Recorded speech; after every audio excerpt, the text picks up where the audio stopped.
Ja jūs atceraties, tad joku dienā sākām šī pavasara sēju ar pupām. Pa lielam, ko mēs esam izdarījuši, kā jau jūs atceraties, mēs uzkrājām uz lauka bišķi par agru, augsnes konsistence bija tā, tāpēc arī pēc sējas mēs nākamajā dienā šo lauku esam pievēluši. Pēc tam Dieviņš mums veltīja 6 mm nokrišņu 3 dienās, ļoti augstā un drēgnā laikā. Pa lielam ir pagājuši 12 dienas un varam ierekties augsnē un paskatīties, vai tās mūsu pupas šajā augstajā augsnē vispār grib dīgt, vai viņas tikai briest. Tā izskatās mūsu no-till lauki. Tagad mums jāatrod, kur mums ir pareizā vadziņa. Zeme ļoti, ļoti mitra. Kā jau no-tillā.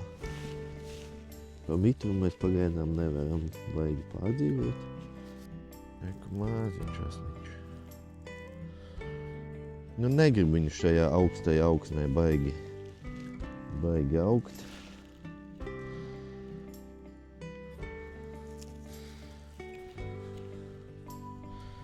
Nekur ir.